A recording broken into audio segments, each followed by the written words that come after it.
Welcome to Chapter 3 on Engage and Grow. What are the benefits of employee engagement? Because we've looked at what are the challenges with it, what is employee engagement, but to really go and do this, because it's not easy to build an engaged workforce. You got to look at the benefits and start to see it.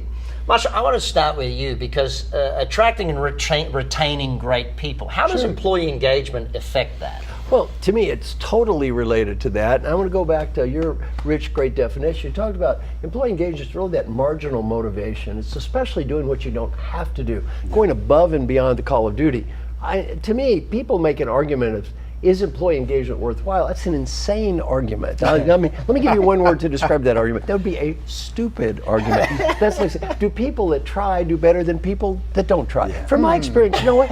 People that try actually do better than those that don't try. People that care do better than those that don't care. And those who are busting their butts do better than the ones that don't. Maybe it's just me, but I just see that all the time. I'll sign up for Anybody that brings up an argument counter to that is just stupid to me. So I put this in a very subtle way, of course. You know, subtle technique. Your subtlety is your strong point, subtlety Mr. Goldsmith. is my strong point. So I'd say that's stupid. And how's it related? Would you rather work in an organization where people are happy to show up, they care, they're busting their butt, they're trying to make a positive difference in the world, or an organization where people are angry, bitter, and cynical? Well, I'm going with plan A. I'm going with plan A. How about you? I'm with you. So, Rich, let's talk about retention in an engaged workforce. How does, are there stats? Does it show better retention, better performance? Give us that one.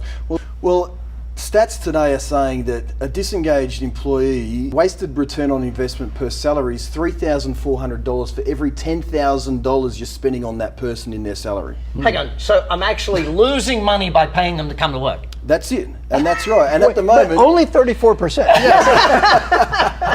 So, I mean, the business owner needs to be rewarded for the courageous effort of starting this business, yet so many people he's wasting money on this area. So good commission on leadership. Yeah, if I'm the CEO and I want a high return, you as a venture capitalist, market cap has to be an advantage when there's an engaged workforce. I think a few people really like their stock options, their retirement plan, and their salaries to be a reflection of the success of an organization. You know, what they really love is making progress. These people love to make progress. Let me add, there was a recent study as well about companies that are the best, and they asked their employees, would you recommend someone else to work here?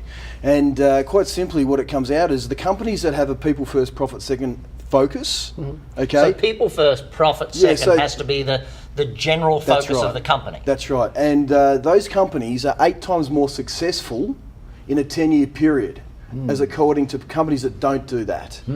Okay, so do you think it's worth focusing on people first? I mean, it's a double bottom line is what they call it. Well, Coach John Wooden was coach of the UCLA basketball team, the most successful coach in college basketball history, and he always said, do your best. Do your best. Well, to me, employee engagement, let's put it simply. If I had to put 3 words, do your best. Are you doing your best? You're engaged. You're not doing your best, you're not engaged. And his point is, even if you win and you don't do your best, you have nothing to be proud of. Yeah, if you've got everyone doing more than is actually asked of them, you know that you've got a high-performance team. You know that you're winning at that point. And if the people perform, the company performs. I mean, I've always taught it to every CEO I've worked with or every business owner I've worked with that if you build your people, they build your company. You don't build your company. You build people, they build the company. And that's part of what we're looking at with engagement is how do we build people? Now, Mike, you go into a lot more science of this stuff. The stuff you do at Stanford is quite amazing with this. You got the 6 keys. And I want you to talk about also, because Google is an important study on this, because this is a company that can pay people whatever amount of money they like. I know, it's crazy. You think about it, Google is in a position to be able to compensate people highly. They have this great brand, so you feel pretty cool if you get an opportunity to have an interview at Google. They've had such a performance record that's second to none, so you'd think that there would be a uniform high level of performance by everybody there. Well, it turns out they did a study over a 2-year period, and they found there was a staggering difference between the top performing sales teams and the bottom performing sales teams. Guess what the difference was between the top and the bottom? There was a 40% delta. Now, wait a minute. You can pay the most. They get the best and the brightest. They have an incredible pedigree. There's a huge variability. What was the difference? And their recruiting systems are amazing. Oh my goodness. Their induction system is phenomenal. They onboard in a terrific way there. Compensation's high, technology out of this world. Yeah, I think they have a little tech there for sure. Smart people huge differences. What was really the factor? Well, there were really 6 factors, but the biggest of them all was psychological safety. And we've been touching it on the edge here. So it wasn't the idea that just the all-star individually getting recognition for her work or his work was the difference. It was their capacity to work as a team towards the championship. That they found that the highest correlation, the top team, the 40% outperformed the bottom team, was around that sense of safety. I've got your back. Yes. I'm going to throw the ball to you, even if I'm not going to be getting credit. There are other factors too that build into this, and that is you'd like to work with people who are quality oriented. You actually want to be on a winning team. You want to be working with people who have a sense of getting it done faster. And there are people also who want to do it maybe in a more creative way. Everybody wants to feel like, you know, when I came today, I did something meaningful, it was interesting, maybe I could do it a little better. Got that competitive spirit. All those factors, that's 40% wrapped in a package of, hey, I want us to win. That's how we really win the championships. It's not about me alone. Marshall, let's talk about that whole theory of the rising tide floats all boats. As employees get better, they bring the rest of the team with them and that sort of stuff.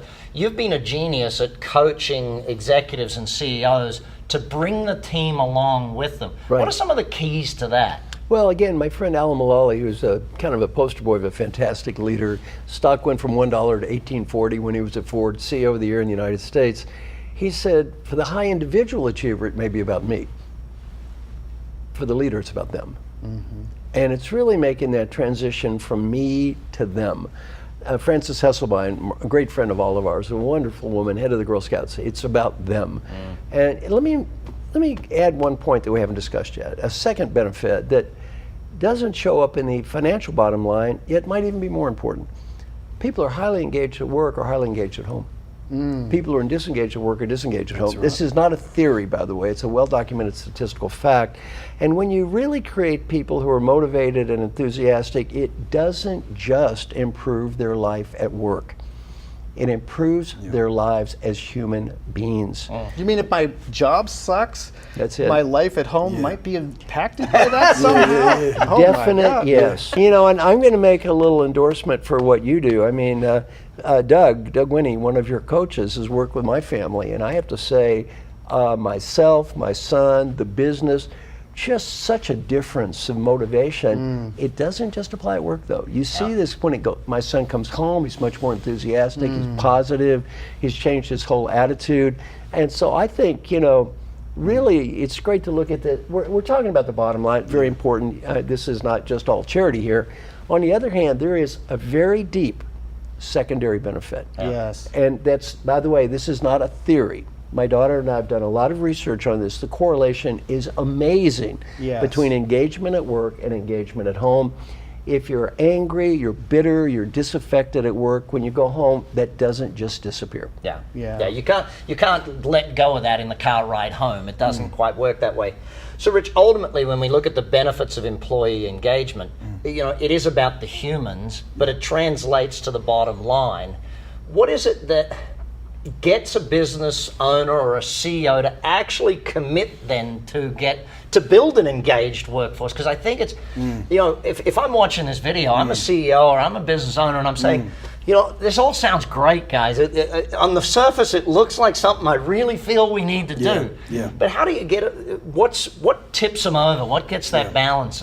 Well, we're motivated by pain, majority of us. I mean, we've got 7 key neurological motivators, which we'll touch on soon. But if there's enough pain there, or if he's a genuine high performer, what will happen is just do the 9-question survey, and you'll find out actually who's sinking your boat. And if you're happy to sleep at night, you know, straight in bed, thinking I'm going to reach my dreams, have the lifestyle I want, or I'm not, then that will usually tip them over. But most of the times, it's like the sales team you're talking about, Mark. You know, we go into organisations and there's a hero, and they don't want to touch him because he's bringing in the revenue, but everyone else is affected by this. And so that's why they don't do it, because they actually don't know how to do it, one, and they two, they've tried training and workshopping and it hasn't worked. So there's new ways now which we'll talk about. Yeah. We So call it's- it ROR, return on relationships. Yeah. Yeah. Those that really value those relationships, those are the ones that get scale. You can't do it, nobody does anything worthwhile alone. If you're going to scale an organization, you're going to scale your team, you're going to scale your department, it has to be done through and with the highly engaged workers who've just chosen, who've opted in to work with you. And those relationships end up having a disproportionate impact on your long-term success. Absolutely. The mental well-being here is a big factor that we've touched on. Like Right. how many times we've taught meditation through organisations, and yes, they go home, they're happier people, but when you change their relationships in the organisation and they come to you and they go, yes, it's now becoming a place I want to be at. It's got nothing to do with bottom line. Right. It does for the business owner, but not for us, because our job is to make people's lives so much easier. Yeah. So building an engaged team. I think Marshall put it best. Is the debate of doing this a stupid debate? A crazy question? I think that's the simplest way to look at it. Let's go on and let's start learning how to build an engaged team.